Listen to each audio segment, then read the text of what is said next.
시편 52편은 하나님께서 통치하신다. 이 시편은 배경이 되는 사무엘상 21장, 22장을 우리가 알고 시편을 보아야 합니다. 다윗은 사울 왕을 피해서 노베에 있는 대제사장 아히멜렉을 찾아갑니다. 그때 이제 다윗이 황급하게 나왔기 때문에 배도 고프고 아무런 준비를 하지 못했기 때문에 먹을 것을 조금 대제사장에게 요청을 하죠. 근데 제사장들만 먹을 수 있는 거룩한 진설병, 이 성전에 바쳐진 이 떡밖에 없다라고 하면서 너희들이 거룩하면 이렇게 먹을 수 있다라면서 주고, 또 골리앗의 칼을 보관해 놓고 있었는데 그 칼도 무기도 다윗에게 줍니다. 그런데 문제가 하나가 있죠. 그때 그 상황을 보던 그 사울의 신하 목자장이었던 도액이라는 사람이 있었습니다. 이 광경을 보고 이 사실을 사울에게 일러 바치죠. 그래서 사울은 이 군사를 보내서 도액이라는 이 사람을 통해 제사장 85명을 한꺼번에 죽이는 이 사건이 이 배경이 되고 있습니다. 그래서 이 표제가 보니까 에돔인 도액이 사울에게 이르러 다윗이 아히멜렉의 집에 왔더라 말하던 때에 하면서 시를 쓰고 있는 것을 볼 수 있습니다. 그래서 1절에 포악한 자여라는 이 단어는 도액을 이야기를 하는 것이죠. 그래서 악한 계획을 스스로 자랑한다. 그리고 너의 혀가 날카로운 삭도 같다. 칼과 같다. 예, 그렇죠. 이 악하고 또 선을 행하지 않는 이런 이 악인은 거짓말을 의로운 말보다 더 많이 합니다.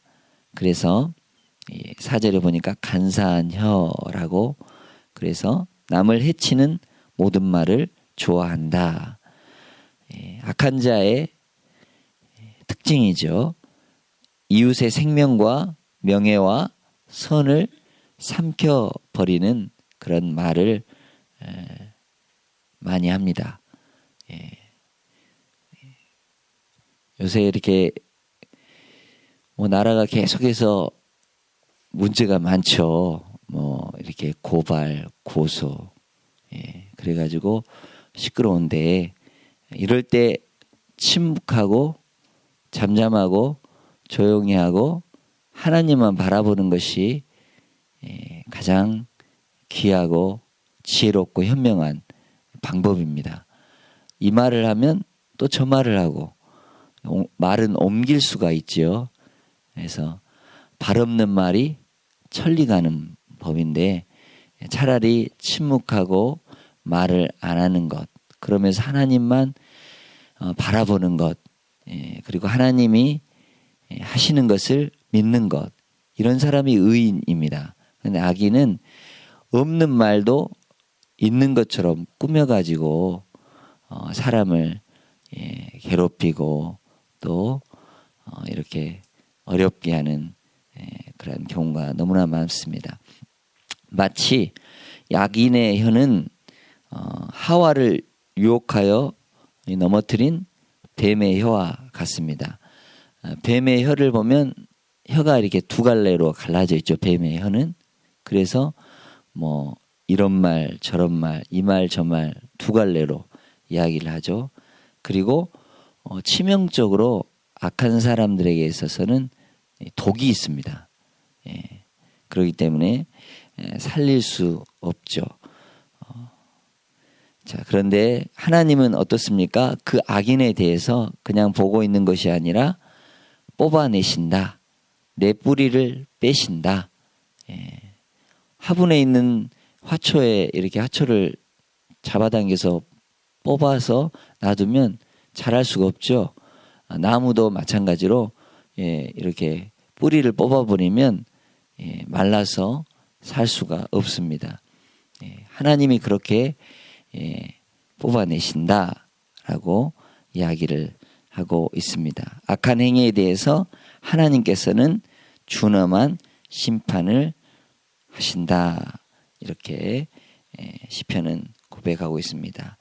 하나님의 이 심판을 받을 때 악인들은 이렇게 두려워하고 또 악인들의 결말은 망하지만 반대로 의인들은 용기를 내고 결국은 하나님께서 의인들의 편을 들어주시기 때문에 어떻습니까? 힘을 얻고 또 공정한 판결로 인해서 억울함을 풀 수가 있는 그러한 귀한 일이죠.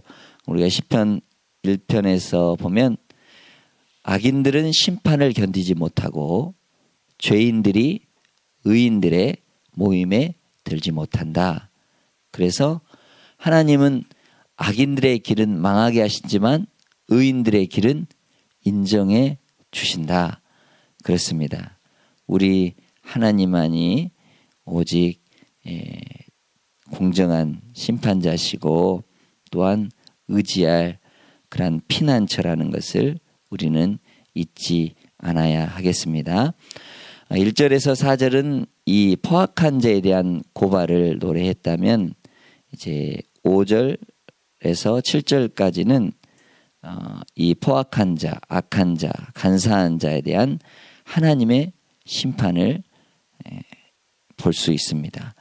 이제 52편에 우리가 핵심이라고 볼 수 있는 구절이 오늘 읽은 8절 9절이죠. 자, 방금까지는 7절까지는 참으로 어두웠던 그러한 이 노래가 점점 밝아지면서 조용한 음률로 끝을 맺고 있는데 이 포악한 자의 뿌리 뽑힌 나무처럼 되었지만은요, 의인은 어떻습니까? 8절에 하나님의 집에 있는 푸른 감람나무 같이 되었다. 어떻습니까? 감람나무는 귀한 나무죠. 기름으로 쓰여지는 그러한 나무 열매를 가지고 있죠. 그리고 하나님의 집에 푸르게 심어져 있다.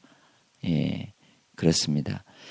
우리의 인생도 이렇게 하나님의 집에서 귀하게 쓰임받고 또 하나님이 소중히 여기는 하나님의 보호 속에서 있는 은혜가 너무나 귀한 것 아니겠습니까? 그러면서 1절의 끝부분도 하나님의 인자하심은 항상 있도다. 그리고 8절 끝부분도 하나님의 인자하심은 영원히 의지하리로다. 하나님의 은혜입니다. 하나님이 약속해 주시고 하나님이 선택한 이 백성은 하나님이 변함없이 신실하시게 은혜를 베풀어 주십니다. 어떠한 어려움 속에도 환경 속에서도 변함없이 사랑해 주시는 것을 이렇게 찬양하고 있습니다. 우리 하나님을 영원히 의지하고 하나님의 도우심을 바라는, 그래서 하나님을 굳게 의지하는 의인은 반드시 잘 되게 되어 있다. 그러나 무고한 말로 또 포악한 말로 간사한 혀로 남을 이렇게 어려움에 빠뜨리는 이런 사람은 하나님께서 반드시 뽑아내시고 버려버리신다. 여러분들 농작물을 기르다 보면 잡초는 당연히 뽑아버리죠. 쓸모가 없기 때문에. 그런 것처럼 하나님은 반드시 심판하신다. 그 심판 속에서도 의인을 보호하신다. 그렇습니다. 마치 고난이 오더라도 욥이 하나님을 원망하거나 또 하나님에 대해서 불평하거나 일절 하나님을 이렇게 향해서 신뢰를 분명히 갖죠. 결국은 하나님께서 인정하시고 욥을 처음보다 갑절의 축복을 주시는 것을 볼 수 있습니다. 친구들은 욥이 네가 죄가 있었기 때문에 네가 잘못했기 때문에 하나님이 이거 징벌 주신 거 아니냐, 이거 고난을 주신 거 아니냐. 그런 하나님은 그 고난의 의미가 분명히 있지 않습니까? 그래서 하나님은 욥의 그러한 이 기도를 들어주시고 욥이 처했던 그 공경을 돌이키시고 하나님께서 욥에게 이전 모든 소유보다 더 갑절이나 주시는 그러한 축복을 주셨습니다. 우리 인생도 이렇게 갑절뿐만 아니라 천대까지 더 영원토록 하나님이 우리를 보호하시는 그 사랑 안에서 찬양하고 노래하고 하나님께 순종하여 순종의 복을 누리시는 은혜가 있기를 바랍니다. 자, 53절은 아무도 하나님을 무시하지 못한다라는 그런 주제인데, 이거를 세 부분을 나누자 보면 1절은 어리석은 자의 특징이죠. 그리고 2절, 3절은 인생에 대한 하나님의 이 판단을 해주시고 있고요. 4절에서 6절까지는 악인에 대한 징벌을 그렇게 보여주고 있습니다. 자, 그러면 1절 말씀 우리 같이 한번 읽어보죠. 어리석은 자는 그의 마음에 이르기를 하나님이 없다 하도다. 그들은 부패하며 가증한 악을 행하며 선을 행하는 자가 없도다. 어리석은 자는 하나님 존재를 부정하죠. 하나님이 없다. 그래서 자기가 왕인 것처럼 스스로 왕이 되어서 자, 어리석은 자는 단어로 히브리 단어로 나발이라는 뜻입니다. 다윗이 이렇게 광야 생활할 때 부유했던 나발이 어떻습니까? 나발이 좀 도움을 다윗이 요청했을 때 도와주지 않고 되려 무시하죠. 그때 하나님께서 그 나발을 심판하시지 않습니까? 어리석은 그 자를. 그 마음과 생각이 하나님이 없다고 이렇게 말하는 확신이 어디에 있는지. 그렇죠. 하나님은 반드시 이 세상 모든 창조를 통해서 하나님의 그 창조성을 나타내 보이시고 계시죠. 그런데 하나님이 없다. 그렇기 때문에 더 악하고 선을 행하지가 않죠. 그리고 어리석은 자는 자기 정욕대로 살아갑니다. 욕심대로 살아가죠. 그렇기 때문에 도덕적으로 부패하고 부정하고 선을 행하지 않습니다. 악을 행하기 때문에 자꾸 세상은 더 악해져 가고 고장나죠. 에덴 동산 이후로 어떻습니까?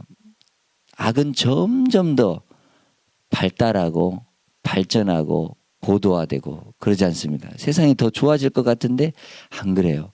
더 악이 더 창궐하고 옛날에는 생각지 못했던 그런 범죄들이 얼마나 많은지 그러죠. 마치 선행이 실종된 것처럼 그렇습니다.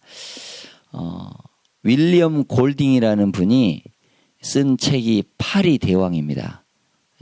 그 내용은 뭐냐면 비행기의 추락으로 인해서 어른들은 다 죽고 아이들만 이렇게 무인도에 남게 되는데 그 아이들이 서로 이제 협력해가지고 통제하고 질서와 예의를 지키려고 막 노력을 해요. 그런데 결국 실패하여서 폭력과 만행과 이러한 죄가 더 가득합니다. 어린 그 소년들이 그 무인도에서 서로 돕고 이렇게 선행으로 행하고 살아야 되는데 아니에요. 서로 막 이렇게 패가 날아져서 죽이고 욕심 부리고 그래요. 근데 그 아이들 소년들의 나이가 4살에서 13세로 기억됩니다.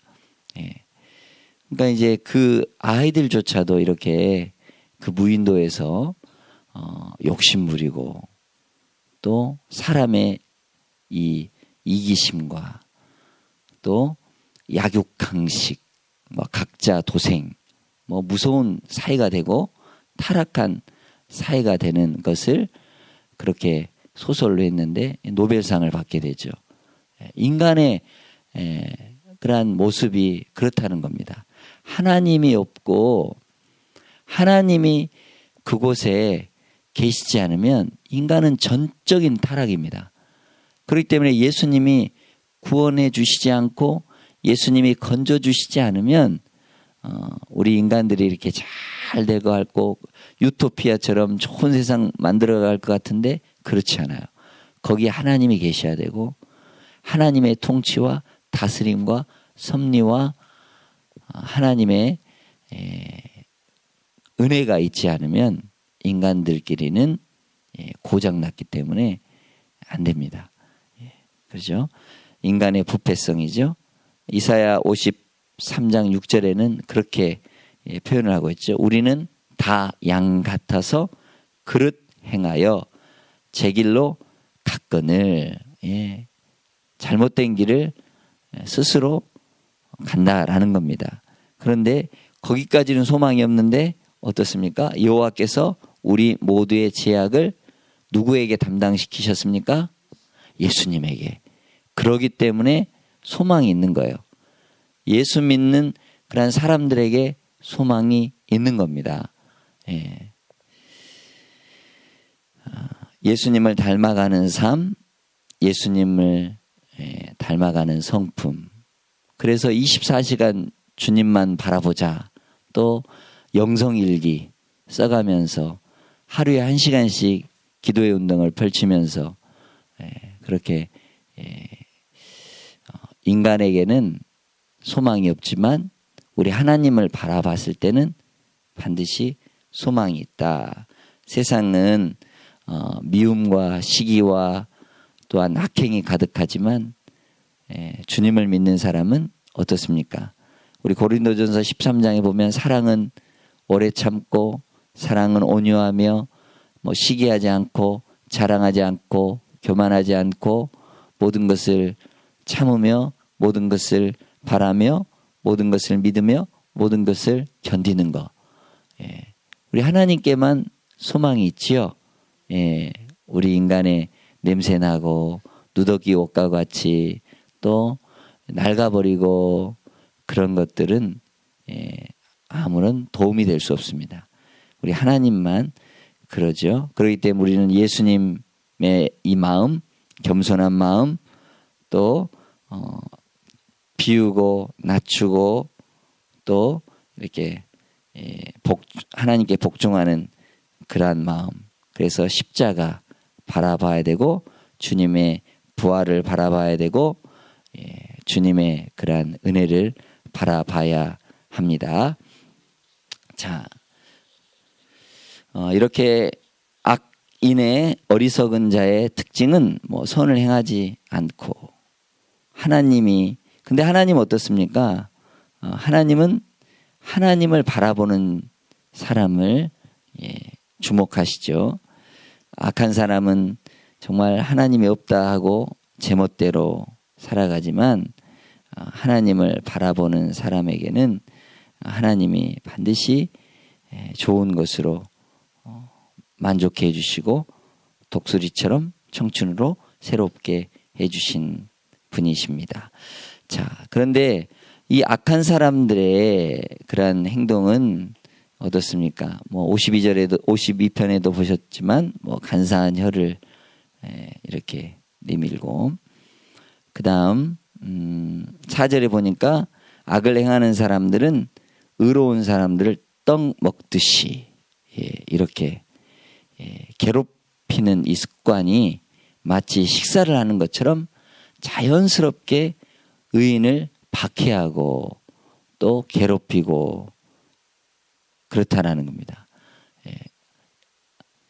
인자함이 없고 포악만 있는 거죠.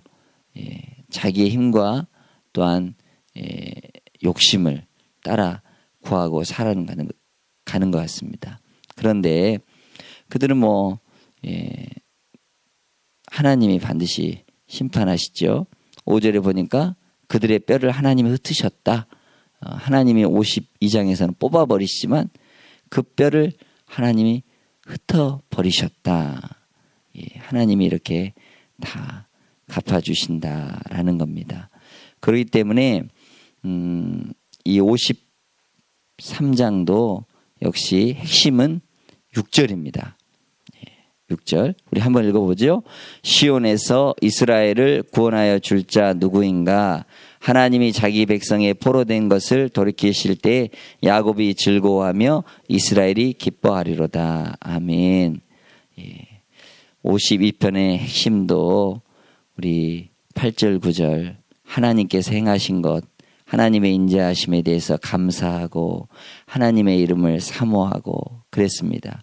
마찬가지로 하나님이 구원해 주시는 그러한 분이시요, 또한 어려움에서 위경에서 돌이키실 분이시요, 그래서 즐거워하고 기뻐하리로다.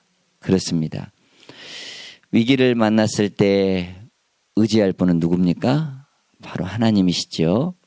또 어둠캄캄할 때 우리가 바라볼 것은 밝은 빛 대신 우리 예수님이시죠. 또 죄와 사망으로부터 우리를 건지신 분은 바로 예수님이십니다. 첫째 아담은 범죄하고 순종하여서 낙원을 잃어버렸지만 우리 아담, 둘째 아담 되신 예수님께서 다 회복시켜 주셨죠. 끝까지 순종하시고 십자가를 지시고 그리고 십자가에 피를 흘려주시고 대속의 은혜를 주셔서 그리고 3일 만에 부활하셔서 소망이 되어 주셨습니다. 그렇기 때문에 우리가 이런 은혜에 대해서 구원받은 성도들이 마땅히 해야 될 일이 있다면 바로 하나님을 기뻐하고 즐거워하고 찬송하는 겁니다. 예수님도 사역을 하시면서 주의 성령이 내게 임하셨으니 가난한 자에게 복음을 전하게 하시려고 내게 기름 부으사 나를 보내사 포로된 자를 자유케 하고 그리고 눈먼 자에게 다시 보게 함을 전파하고 눌린 자를 자유롭게 하고 가난한 자를 부유케 하고 주의 은혜의 해를 전파하게 하려 함이라. 세상에 포로가 되고 또 눌려 있고 잡혀 있고 마귀에게 우리가 종노릇 하는 것이 아니라 우리 영원하신 만왕의 왕이신 우리 예수님을 향해서 자유롭고 거룩한 신부가 되어서 우리 주님과 영원한 천국에서 주님과 같이 있을 생각하면 여러분 얼마나 기쁘고 감사하고 즐겁습니까? 그러면서 이 시편 우리가 42편에서도 보았지만 어떻습니까? 내 영혼아 내가 어찌하여 불안해하는가? 어찌하여 내 속에서 낙심하는가? 너는 하나님께 소망을 두라. 그가 나타나 도우심으로 말미암아 내가 여전히 찬송하리로다. 그렇습니다. 우리가 이렇게 불안하고 낙심하고 또 어려운 일 있을지라도 하나님만을 바라보는 겁니다. 하나님께 소망을 두는 것입니다. 그러면 내 안에 여전히 찬송이 넘치고 하나님으로 인해서 즐거워하고 감사하고 기뻐하는 것. 이게 우리의 신앙 고백이요 믿음의 삶이요 선포가 되어야 합니다.